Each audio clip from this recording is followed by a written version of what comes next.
And part of the work that we were doing at the time, looking at the industry, we could see the rise of obviously Nollywood content. We could see the popularity in Nigerian music, clearly demonstrating that there was a very strong appetite for local content. So a shift away from people watching Hollywood movies or listening to rap music from North America to kind of like indigenous.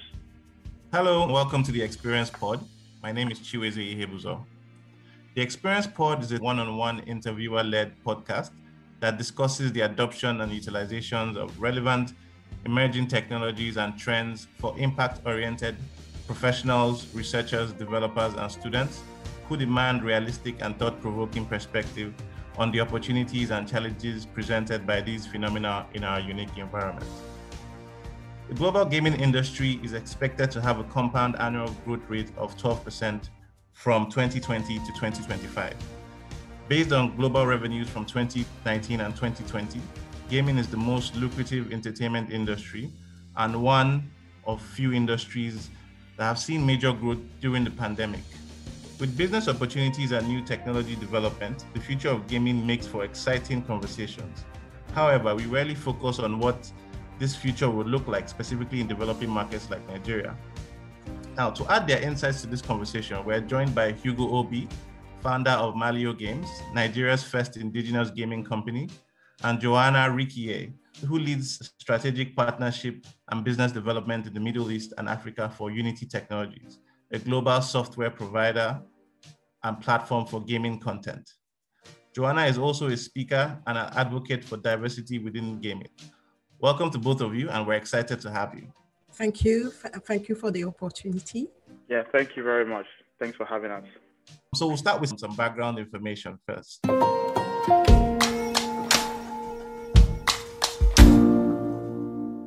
For those who might not be familiar with you, Hugo, could you explain what Malio Games does and expand a bit on what led to you founding this organization? Yeah, sure. So Malio builds African-inspired games for mobile, for Android and iOS. We build our games using the Unity game engine. The thinking around building games or African-inspired games was driven by a couple of factors. First was the rise of mobile. So back in 2012, when we set up Malio Games, mobile was becoming the core driver for consumption of entertainment content. This obviously has accelerated since then. And part of the work that we were doing at the time, looking at the industry, we could see the rise of obviously Nollywood content, and we could see the popularity in Nigerian music, clearly demonstrating that there was a very strong appetite for local content. So a shift away from people watching Hollywood movies or listening to rap music from North America to kind of like indigenous music, which had different spices and flavors. If you remember back in the late 2000s, if you went to a party, we were listening to like R&B, we're listening to rap, we're listening to hip hop. Sure. And then obviously towards the late 2000s, that trend changed, where if you went to a party and they were playing like any of this Western music, people said, no, give us the local flavor. And that obviously now is like commonplace, right? Nobody thinks about it. You can go to an event and the whole time you're there, it's 100% Nigerian music and everybody's having a great time, right? Absolutely. So that was part of the reason around that. And at the time, there was very little activity. Most of the content that was available for gaming, I mean, there is also the conversation around who's a gamer, right? Back then, again, traditionally, you would think about gamers as like young boys on their consoles, right? This is, again, that late 2000s, right? And that was what the definition of a gamer was, right? And today you could ask your mom, oh, mom, what are you doing? And she's like, oh, I'm playing Candy Crush, right? But she would never think of herself as a gamer. Or you're with your wife driving down the road, driving somewhere, and she's on the phone or with your friend, and they're on the phone, like trying to like eat up like the 2 minutes quick on a game to like get some consumables or unlock a next level or something like that, right? So there's been a significant shift in terms of who a gamer is. And that was part of the reason why we thought this might be an industry that we can actually build, right? And that is the work that we've been doing since 2012. Wow, fantastic. I can totally relate. I remember when I was young to go to my cousin's house to play games on their computer. Their dad, my uncle, would be very upset because he would obviously need to work and we would be playing Dangerous Dave and all these other games. But like you rightly said, technology has made it very accessible. I mean, you're bored, you pick up your phone, you're playing a game, and that has absolutely changed what the definition of a gamer is. Thank you for that feedback. So moving on, Unity Technologies may be a name that people haven't heard of, even if they know some of the games built on Unity's engine, such as Pokemon Go or Assassin's Creed. Joanna, could you give a brief overview of Unity, its main verticals within the gaming, and what it means to be a game engine? Unity is the world's leading platform for creating and operating real-time 3D. Content. So our platform provides a comprehensive set of software solutions to create, operate, and monetize interactive real-time 2D and 3D content for mobile phones, tablets, PC, consoles, and everything augmented and virtual reality devices. So as of June 1st, 2020, we had approximately 1.5 million monthly active creators in more than 190 countries and territories worldwide. So the application developed by this creator will download over 3 billion times per month in 2019 and on more than 1.5 billion unique devices. So what we can see basically is the dramatic growth of end user demand for interactive content is driving industry beyond gaming to embrace the advantage of real-time 3D content. Creators are leveraging our platform to provide faster content creation and efficient deployment across formats and use cases. So today, even Fortune and Global 500 companies in industries such as architecture, engineering, construction, automotive, transportation, manufacturing, film, television, and retail are using Unity across the product creation lifecycle, including research, design, manufacturing, and marketing. So Unity today is now a public company and started trading on the NYSE in September 2020. So thank you. Fantastic. Wow, thank you. I have to actually confess, before we decided we were going to have this session, I hadn't heard of Unity before. And once I did my research, I found I was like, wow, this is actually a very big company that is powering a lot of games and a lot of sort of applications in the real-time space. So it's a huge organization. And it just goes to show that you guys are doing an awesome job. Well done for that. Thank you. Okay, so Hugo, Malio has become known for creating digital versions of games or situations that are familiar to Nigerians. For example, riding Okada, or even more recently, the card game What. What are the main differences you see between gaming content being produced locally and internationally? So there are some nuanced differences. I think for us, it's more around the narrative, the storyline, right? So if you take What King, for example, that's a game that anybody or most people who grew up, I can't say for people who are growing up now, but I would say most people who grew up in the 90s, right, would have encountered What in some form, right? If you went to a university in Nigeria, you would have played What. So that tells a story for us, right? If you were in the West or you grew up in America, you played a card game called Uno. You played other kinds of card games, but not necessarily What. What in itself is kind of like very unique to Nigeria and the West African region, right? So bringing that into this sort of like global content ecosystem, right, is part of the work that we do. And this is part of what sort of like drives what we do. You mentioned a game called Okada Rider that we built a couple of years back, another game called Mosquito Smasher that we built a couple of years back. These are like things that people can relate and resonate with. And like, yes, they don't necessarily tell a story in terms of like historical, but they are a representation of who we are, right? So for us, it's a different form of enjoyment.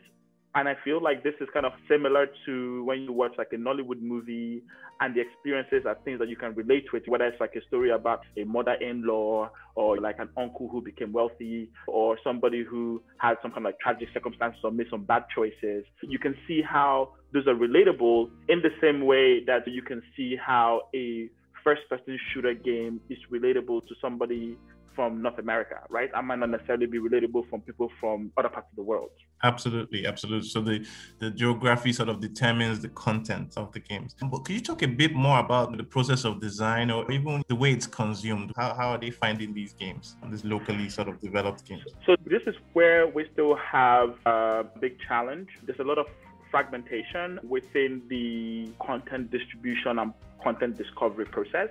So there is the optimal way that we expect people to kind of like discover our content, right? Which is you go online because these games are available in the cloud through the Google Play Store and the Apple App Store, and people go there and then they download, right? But the reality is that we live in an environment where people are very data sensitive. Data cost is a big issue, and there's also an educational component to this. So somebody sees a game and they say, oh, can you help me get that game? They don't realize that actually the phone that they have is a powerful computer, and this is something that they can do themselves. There's a learning curve, right? If you think about the first time that you got a smartphone, right? I don't know if you remember back in the days when if you got a phone, the phone came with a manual, and actually you spent hours reading through the manual to actually understand every single feature, right?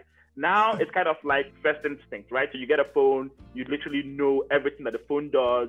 And in some cases, when you don't know, it's part of the discovery, because the way products are designed these days is so perfect that you sort of like gradually figure yourself into the space, right?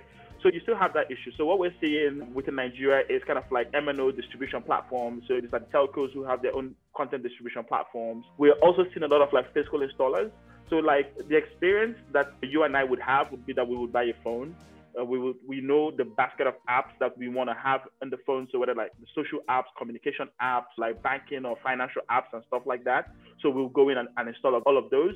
And then maybe there are some apps that we find we're curious about. So whether it's like music, entertainment, in terms of like videos and stuff like that, and we'll get those. For a significant group of people, that experience is slightly different in that when they go to buy a phone, as part of that phone purchase process, they actually have apps installed for them, right? So somebody unlocks the phone for them, sets it up, and puts a basket of applications within the phone. And these are like popular like apps that everybody must have, right? Sure. And this, for the most part, determines how people discover content. So that's kind of like unique to like Nigeria in a way. Again, still a lot of work to do in that regard in terms of building our own content into the pipeline. Okay, great. You mentioned before that for your games which translate traditional games to virtual gaming environments, you expect to see the greatest growth from first-time players, including women. Now, when designing games, is there a difference in how you approach user experience design for games that will appeal to, let's say, first-time or less frequent players or people that are not particularly experienced with gaming? Is that concept part of your design process? Yeah, absolutely. So the kind of like design principles that we adapt to kind of like reduce the layers and the kind of user onboarding process, right? So a lot of advanced games, a lot of the most sophisticated games from big studios already apply this principle. So we're essentially doing something that the industry is already doing, right? But we're very conscious of the fact, as I mentioned, it's not every single person who is educated to the level or familiar with how games work. So going to the settings section and doing some configurations before you actually start playing, right? Most people expect to just hit the play button and be able to like just jump in, right? And spend a couple of minutes to kind of like have a feel of the game and then decide if they want to invest more time to understand how the game actually works. The other place that we pay significant attention to is the use of colors. So we know that within our environment, we love very vibrant colors. It's available everywhere in our architecture, in our fashion, even in our music, right? So we use a lot of like really, really soft colors that is kind of like gender sensitive to a certain degree. So, I mean, those are kind of like the ways that we would think about design, factoring in that a lot of these users are first-time smartphone users or first-time gamers, and like their experience of games might have been way up there, and we need to kind of like do something very similar. Absolutely. That's very important. And I think what you said around using different colors just to sort of appeal to these sort of first-time demographics, it's very insightful and something that could definitely help drive adoption. Okay, so Joanna, we'll switch back to you for a few minutes. So Unity operates in the mobile and the console space. Compared to mobile, console gaming tends to be higher cost for the user, both for initial hardware and even the game purchases. Globally, Mobile gaming makes up the largest segment of the total gaming revenue, and this is a fast-growing segment. However, revenues from console games in Nigeria was 5.3 million USD in 2018, and is forecasted to actually reach 12 million US dollars in 2023. Looking specifically now at the Sub-Saharan market, how would you describe opportunities for console gaming adoption in comparison to mobile or even PC? Is console gaming still a worthwhile area for investment in Nigeria? What do you think? First of all, let's look at the pros and cons of mobile gaming for console and for mobile gaming. I would say for the console, both on the consumer and on the developer side, there is a high price ticket. For example, the developer requires access to a development kit that itself requires the approval of the developer. And for what I understood from some developers in certain countries, there is some issue with the acquisition of the development kit. So that is a con. In terms of pros, there is a good chance to be invested in. This is the fastest growing market, as you said. There is the emergence of esports as well. That is for console. However, the advertising for console game is still a little bit more difficult. In terms of mobile, as we all know, Africa as a whole and Nigeria is a mobile market, and mobile games development is accessible in using the engines like Unity and console as well. It doesn't require an additional development kit. It's easy to publish on different platforms. The cons will be that the mobile apps market is really saturated. There is some poor games on the market. However, I do think there is still opportunities of investing in Nigeria for console.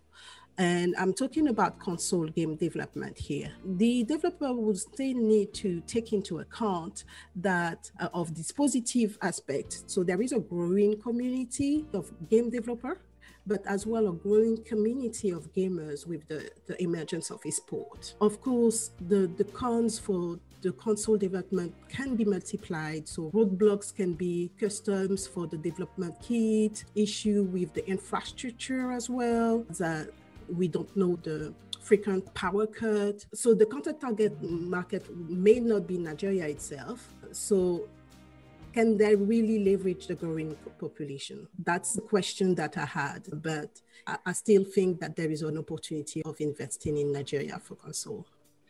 Okay, fantastic, thanks. So, but where do you see that in terms of that investment, in your experience or in your view, where do you think that investment within that gaming in Nigeria and Africa generally, where do you see that, what vertical do you see that investment going into in the gaming space? What vertical?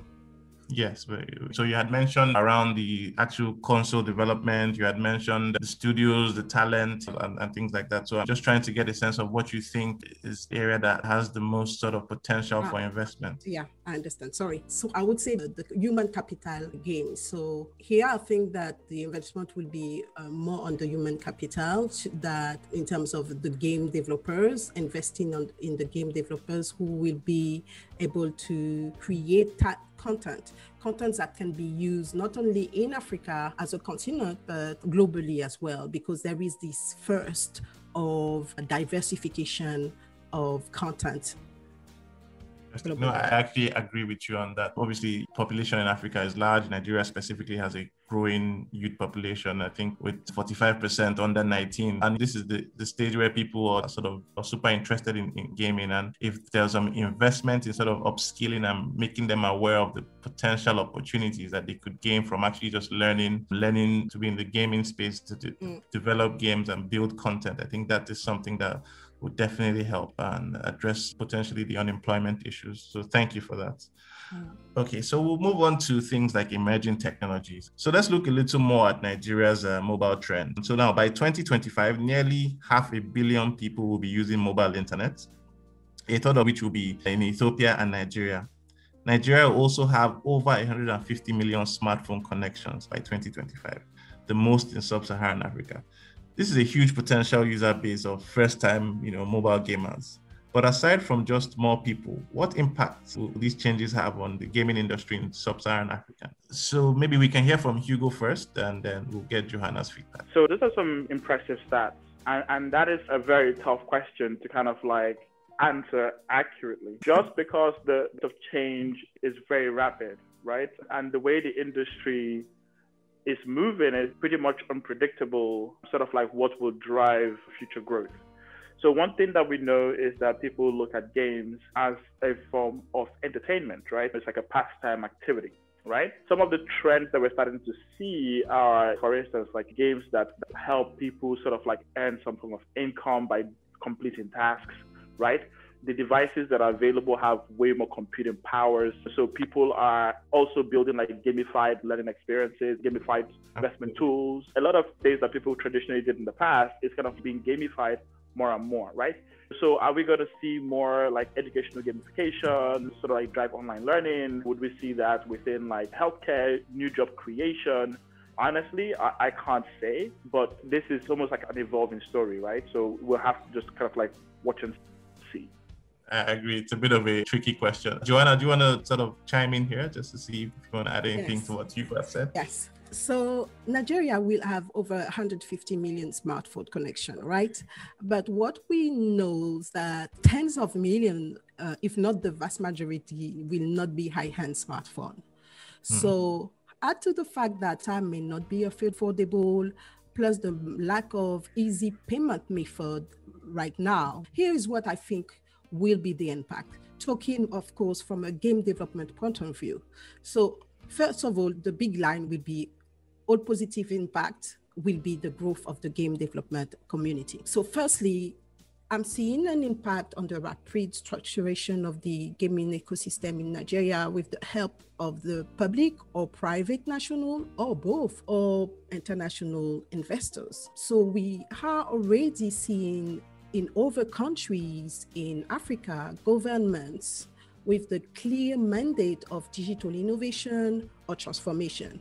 So to want to be the leader in creating and kickstarting those ecosystems in their region. So there are really clear engagement and investment there.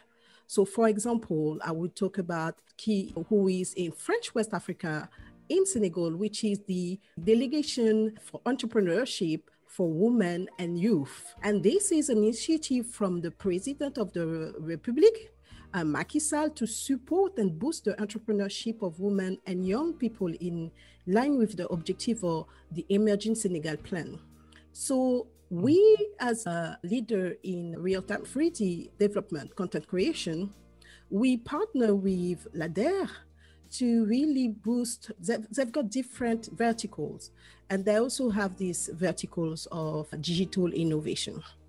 So they've got agriculture, they've got every type of other industry where they're supporting young people and women.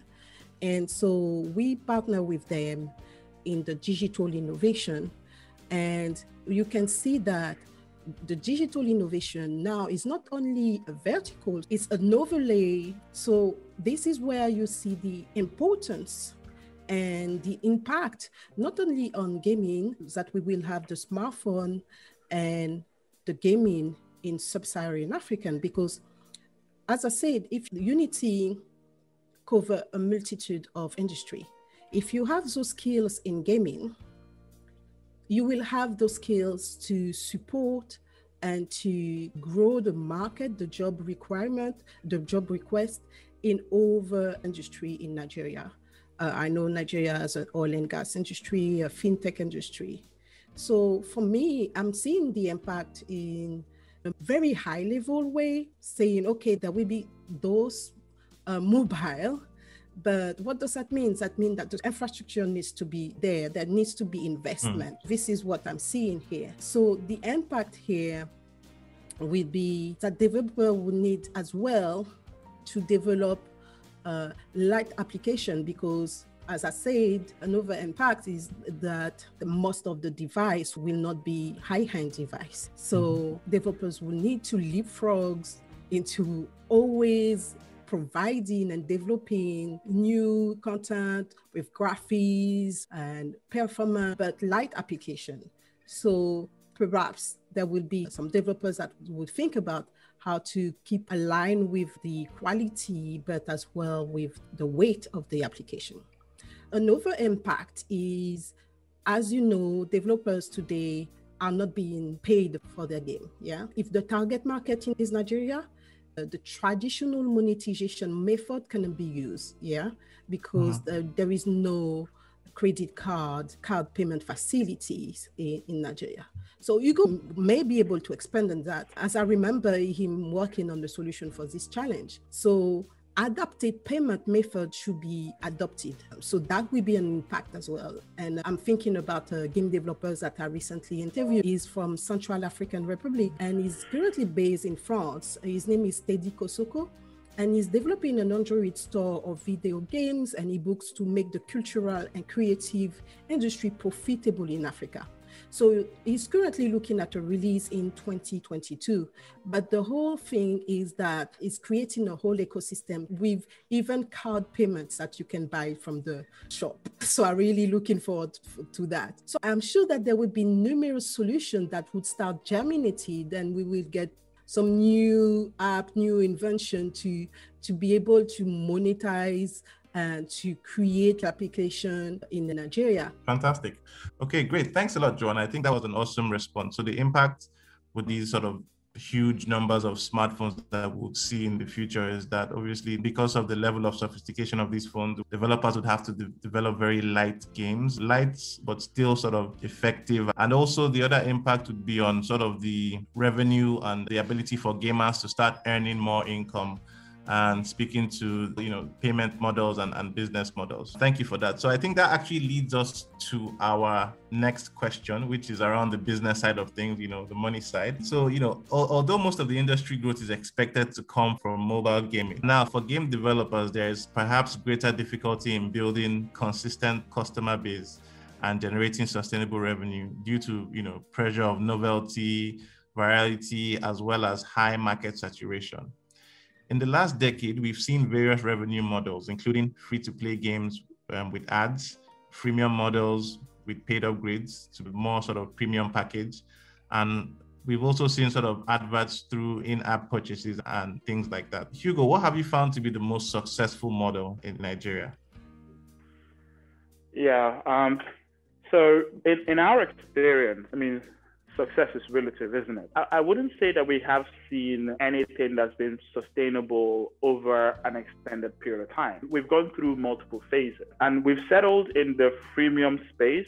As you mentioned, the games are available for free and we have paid upgrades within the game. And even that isn't doing as well. And this is not just, for Nigeria, this is global across the board. The app stores, global platforms. So that means that, big publishers in North America, in Asia, in Europe, their content is available to consumers everywhere in the world, right? So, the same way that we are competing for attention is the same way they're competing for attention. And the users, Joanna mentioned the pain point around payment. Payment is still a big issue in this part of the world.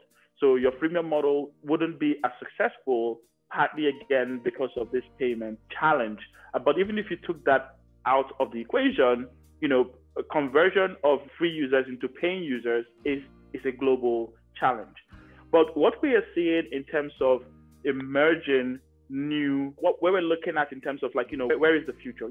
How can we build sustainable long-term IPs, right? So not to think of the games as just content that people play and drop, but IPs that can be leveraged, right, on multiple mediums outside of people's phones, right? So, the acquisition point could be through the game, but the monetization can go way beyond the game, right? We've seen this with a very good example of a game that's done this successfully is Angry Birds, right?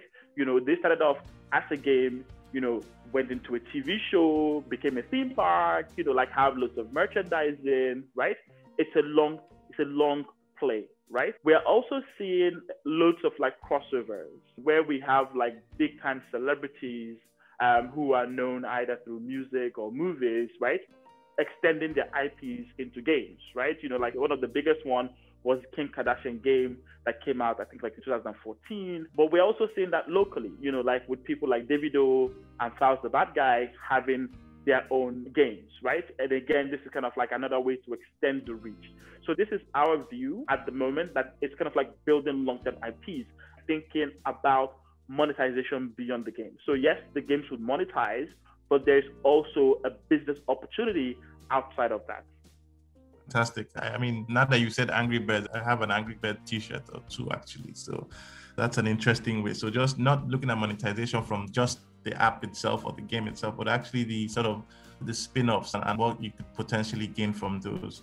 That's a very nice insight. Joanna, do you want to add anything to this? Sorry, yes. When we talk about mobile gaming, we talk about the terms of monetization is in-app strategy or in-app advertising, in-app purchasing type payments. And in terms of in-app advertising, which is the most popular terms of monetization, there are several ad formats to choose from, such as rewarded video, banner ads, offer rule ads, etc. I can tell you about what Unity support and what we offer. We support publishers and advertising with Unity Ad, with a comprehensive monetization platform for Unity. It is really easy a way to monetize the player base, to fuel the player acquisition, but advertising the game across the largest gaming community. So with this in mind, I will just reply to your second question here and talk about the innovation in mobile gaming advertising. So here I can talk to you about AudioMob. AudioMob allows advertisers as well music labels to advertise to their target audience without interrupting the gameplay and using audio ads. Unlike rewarded video ads, you have to interrupt the gaming experience. So Mob was founded, I think, in 2019 or 2020, not long ago. And they are as well a Black-funded startup based in London. And they've been featured on Business Insider. They've raised $2 million in funding. And this is the type of initiative and new project, new type of tech business model that's going to grow from the digital transformation of the world, the digital innovation of the world. Thank you for that. Okay, so in other markets, part of what has grown the gaming industry, and I think Hugo touched on this, has been collaboration. For example, through entertainment industries like sports or films, and also the rise of gamification in other sectors, such as game-based learning in education or even gamified retail experiences. From your perspective, how would you describe the appetite for this kind of partnership in Nigeria, Hugo? So we've seen a lot of curiosity, especially from the bank and finance and insurance space for the use of gamification to drive sort of like user engagement and retention. Right? This is kind of like our forte. This is our area of expertise, right? And this is the value that we bring into other industries. What was prevalent in the past was where brands were trying to build games to capture customers, right? To use that as a means for user acquisition, right? But I think that conversation is now starting to evolve around using gamification tools, which is an area where we are experts, to improve their engagement numbers, to drive user retention, to drive customer referrals, right? Because these are kind of like the KPIs that drive their businesses, right? Again, still early days, right? There are not that many gaming companies available in Nigeria. Not a lot of people understand the value of gamification to their businesses. But, we were speaking to an online educational company that is using gamification, right, for student onboarding, and student retention, right? So what they do is they've gamified every single thing from the login process to, the ability to unlock exams based on the number of items you've completed, to obviously the reward and, feedback loop that is built into the learning platform to kind of like drive dopamine, right, for the user experience. And what that company is seeing is that their customer retention numbers is much better from the point when they started using gamification in their platform compared to the time when it was just a normal standard platform. So there is a huge opportunity for businesses across multiple verticals to apply gamification. And this is kind of like an ongoing conversation, right? And because people tend to do things that they are more comfortable and familiar with. And this is new, right? This is in the last kind of like 3 to 4 years where companies around the world are applying gamification. One of the biggest examples that we've seen is Robinhood, right? That's been talked about in the last 30 days is Robinhood, right? And how, use of gamification has made it easy for first-time people to start trading, right? Interesting. Just to build on this question, would you say that the pandemic has sort of maybe affected this? Would you say you've had more demand for this sort of gamification in business sort of services due to COVID? I think absolutely, because, one of the things that COVID has done, right, was to allow every single business to kind of think outside of business as usual. Right? So there was that complacency to kind of keep on doing everything that we did because we were doing it every single day, and we never had the time to step back and ask ourselves the question of what is it that we're actually trying to accomplish here, right? And how can we do this in a very smart format, right? So I think yes, a lot of businesses have been rethinking the strategy and have had the time and space to do that because everybody has been locked down, and we're seeing a lot of great ideas and great innovations come through. And now it's a question of how do we find the right partners who can help us implement some of these ideas, right? That's kind of where we are right now, I think. Awesome. Thanks. Johanna, looking at the trajectory of Unity, I mean, we can say that it's found a really, really nice niche, providing assets for other programmers to use when developing games so that, they don't have to develop games from scratch and they can just build on the existing platform you already have. Do you think the success of Unity's model is a good indication of how open source, or at least, partly open developing, will grow in the gaming industry? What I can tell you today is Unity is not open source. I would say I'm a business person, and I would consider that as a technical question a little bit. So if you allow me, I'm going to pass commenting on the education of this. Sure. Okay, all right, don't worry, that's fine. Okay, let's move on to emerging technologies now. So we've spoken a bit about economic barriers to gaming adoption, but there are also very real technical barriers. I think Johanna mentioned this, with regards to the infrastructure and things like that. For future trends like seamless on-the-go cloud gaming or AR, VR gaming, user experience is dependent on high internet speed, bandwidth, and low latency. The global consensus is that these new trends will be driven mostly by 5G network. Despite Nigeria being one of the highest mobile data consumers globally, broadband internet penetration and general internet quality remains very low. In conversations about gaming, there tends to be a lot of optimism about the potential for games and the African continent and being able to leapfrog using or taking advantage of emerging technologies. Now, these lead to two questions. The first thing is this leapfrog something you are already seeing, in terms of how the African continent or African gaming quote making, bigger strides than their counterparts who had come before us. And the second question is, in a country like Nigeria, where 3G and 4G penetration is still very low at 40%, are we underestimating the infrastructural challenges that could slow down the industry development in Africa, generally speaking? So I guess we can hear from Hugo, and Joanna, if you want to add anything, then feel free. Yeah, so I think we touched on this around sort of device capacity, right? Sure. I was looking online, the cheapest 5G device I could find was about $400, right? Mm-hmm. And, at that price point, you've sliced out 85-90% of the market already. And that is just one variable, right? And then when you start looking at data cost required to run some of these devices. So in our experience building content, building games, right, we factor in that a lot of users are sort of not constant data users. They switch on the data when they need the data, they switch it off when they don't, right? And that is kind of the experience for a large majority of people in the market, right? So we design our games to be available offline, which means that you can consume the game when you're not connected to the internet. The other thing that you also have to factor in is that most people are using mobile data and not necessarily using stronger bandwidth, right? So I think that for kind of the emerging and future technologies, it's going to be a challenge because it's dependent on devices that have much stronger capacity and require people to constantly have internet access, right?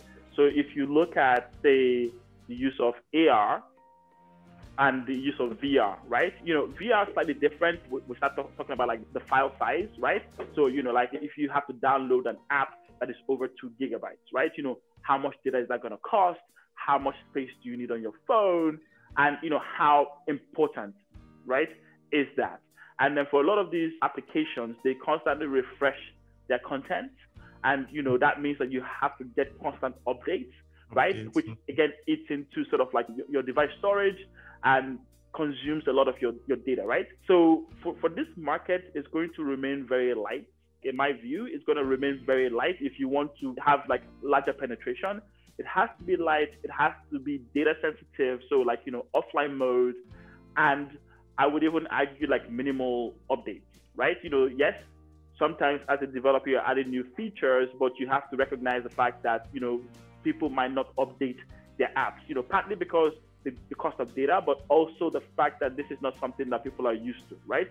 If you check around people within your neighborhood or within your environment, how many people are running on the latest operating system, the latest update of their device's operating system, right? Even you recognize the fact that is something that people think about, right? Why do they have a new update? How much time is it going to take? What's it going to cost? And do I have the storage to be able to do that? So in that sense, do have a little bit of a handicap that would limit our ability to enjoy this sort of like new technology. It might take a while.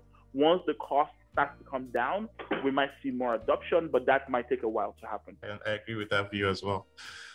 Okay, so now let's talk a bit about data. So there's obviously data has been, often referred to as the new oil, and we've seen a couple of people acquiring, including Unity, which has acquired a couple of data analytic platforms and built up its, analytics and player insight offering. Hugo, from your perspective on the development, how significant do you think data or predictive analysis will play in shaping game development? You think there's a role there? No, absolutely. I mean, data essentially is everything in our industry, from user acquisition to user retention to average time spent to, revenue per active user, active user, lifetime value of users. Like, it's an incredible amount of data points, to tell you how important data is to us, right? Our game What's King has 5 different data analytics tools embedded. We're looking at the same set of data from 5 different providers, right? Just to have even better insights, right? So yes, data drives the decisions that we make, so to add a new feature, not to add a new feature, to continue to develop, to do translations, to do localizations, like all of those is driven by data insights, right? So I'll give you a good example. If we release our game What's King, we start to see that there's a lot of installs coming through from Francophone African countries, that drives us to do the localization or to do the translation into French, right? If we don't see that information come through, we don't make the decision, right? And that can also add to decisions made within the game. If the game is too long, if we see churns at a certain point, we make a decision to either ease or improve or increase the difficulty based on that data point. So this is kind of like core for the gaming space and for the mobile app space, to be honest. Interesting. Okay. So going back to our idea of developing games for non-traditional gamers, if you look at the Nintendo Wii, that was disruptive in terms of shifting the concept of traditional gamer, and focusing on innovating the experience of gaming rather than actual, processing power and things like that.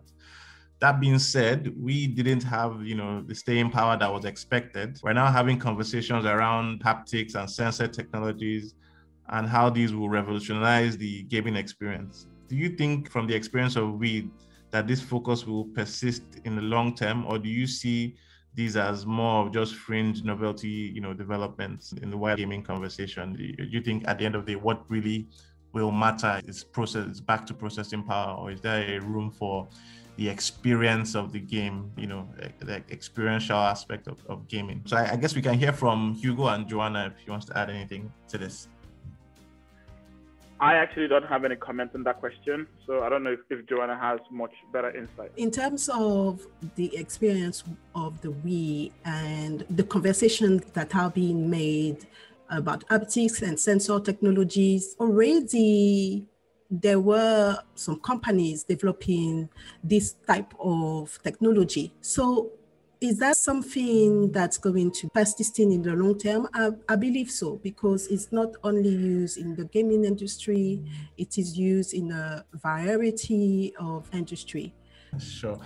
If I hear you, it's something that we should definitely be looking at, but maybe not at the moment. Let's even get the basics like infrastructure. Let's get that sorted out. Yeah. Understood. Okay. So, right, let's get to the interesting part of this session. So we're done with sort of all the, in quote, booky stuff. So we mentioned a lot of technologies and we've had a lot of conversation around AR, VR, data, and emerging trends and things like that. But I mean, and this is for both of you now. Which emerging technology, and it doesn't have to be right, it's just your prediction, which emerging technology would you say would have the most disruptive impact in gaming in Sub-Saharan Africa in the next 5 to 10 years? So I think cloud gaming.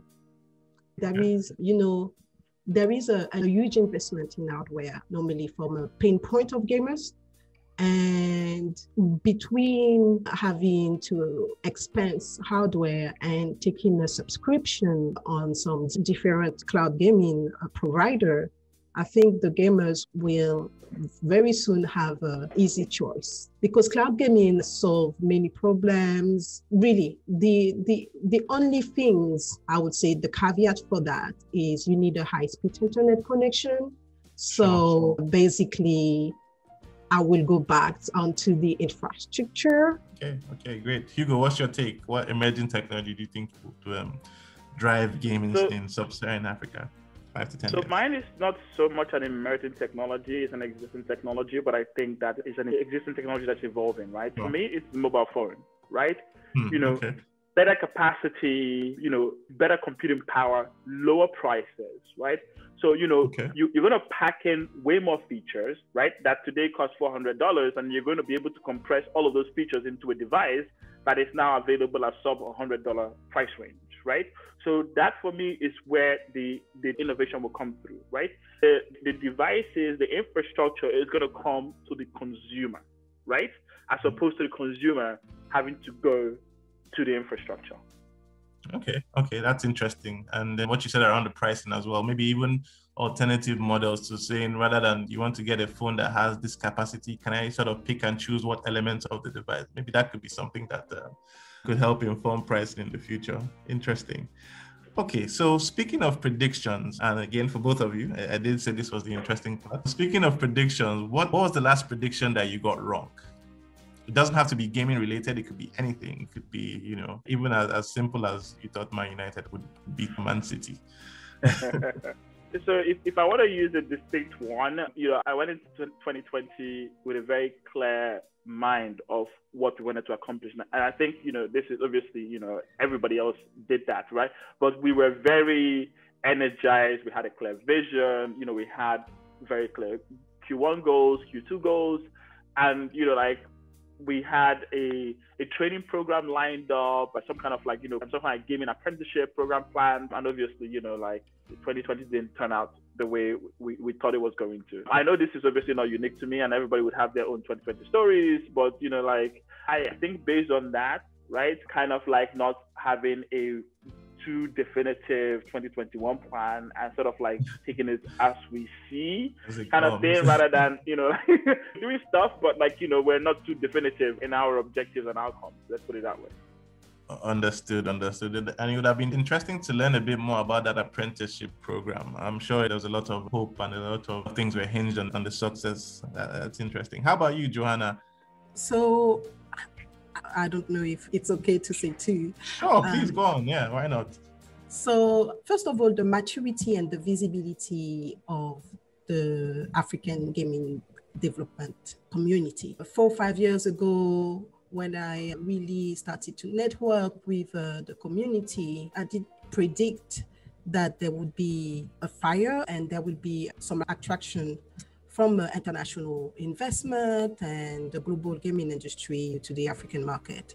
And so I was comparing the gaming industry with the fintech industry, which we know has already exploded, and there is Stripe, one of the fintech company from Nigeria that have recently been acquired. So I got the prediction wrong, which is really, we now just seeing the interest from the global gaming industry. And so by the time that everything is ready and there is really a huge market, not only from the game development, but from the paying consumer base. I'm always optimistic, So this is why actually I started the channel. And my target audience, my YouTube channel. So my target audience is CEO, gaming professionals, so publishers, etc., etc. So I get a lot of requests from publishers and publishers actually to be getting in touch with the African gaming development because they're looking for human resources, but they're also looking for content. So that prediction, I'm being very positive because I'm not the only one. There is a big community. The second prediction that I got wrong was the monetization method maturity. Thought that the government and the private corporation would have predicted and forecasted the explosion of the gaming industry. Interesting. All right. Okay. So the next question here is from our previous guest. So we had Moses Babatokwe, who was the co-founder of Filmhouse Cinema. So Filmhouse is a cinema chain and a production company. So we typically ask our previous guests to ask questions to future guests who are coming on the show. And he has 2 questions. So it's nice that we have 2 guests today to answer them. The first question is, what is your take on investment culture in Nigeria? I guess we can expand that to Africa. And he also asks, what is your take on what the private sector can do to influence the political governance that you want to see in Nigeria? So I think the first question, if Joanna, you can take the first question in terms of what you think. I think it would be nice to get your perspective, seeing as you're not Nigerian. So the first question is, sure. His first question is, he asked, what is your take on the investment culture in Nigeria? And are we talking in Nigeria and everything confounded, all the industry confounded? Yeah, sure. Everything. It doesn't have, everything. Just, okay. If you have Nigerian friends, do they invest? What's their culture like? What are they, just to get a sense of what your view is. Okay, so, all right. So I didn't understand the question like that. So, okay, yes. I think investment, the Nigerian friends, most of them either entrepreneur. Something that I always admire with Nigerians is that they first to find the next big thing and to be so resilient and persistent and hardworking as well. So with this in mind, in terms of investment, my friends are some people that invest and they get invested in as well. Awesome. That's a good response. Hugo, how about you? The second question, what's your take on what the private sector can do to influence the kind of political governance that you want to see in Nigeria? That is an extremely tough question, I must admit. Wow, what can they do? So I think that generally people gravitate towards success, right? So we've seen that more recently with fintech. We also saw that with Nollywood, for instance, right? So, there was very little government involvement initially. And then, once it became a cultural export, the government sort of became active, right? So I think that what the private sector can do certainly is to focus its energy in building industries or helping support companies, right? To get them to a level where they start to demonstrate some kind of international, local appeal, job creation, skills acquisition. And then you will then see the government sort of move forward, right? Because the government has an imperative to create jobs, right? To build an economy. Nobody wants to see unemployed youth, right? So if the private sector can drive initially, the government is always willing to come through, right? Be it through state governments or the federal government. So that's my thought. Is first of all, do the proof of concept, demonstrate success, and then the government will come through, right? We do have significant inefficiencies in the public sector, but as you said, there is something that the private sector can do. So that's my view. Fantastic. Okay, very quickly, just to conclude, we would like to get a question. We often say disruption is interrelated, and We would like to get one perspective you would like to get from the next interviewee, from both of you. Yeah, I can go first. My question for the next interviewee is, how is Bitcoin impacting the Nigerian economy? Fantastic question. Fantastic question. Okay. Joanna, how about you? What role do you think the government should play in the digital transformation and innovation of the country? Wow. Interesting. Fantastic question. Thank you very much, both of you. Thank you very much, Hugo. Thank you very much, Joanna. It's been a pleasure speaking to you. We hope you've enjoyed the session as well, and we'll definitely look forward to keep an eye out for Unity and for Malio games. Thank you so much, and thank you for being at the Experience Pod.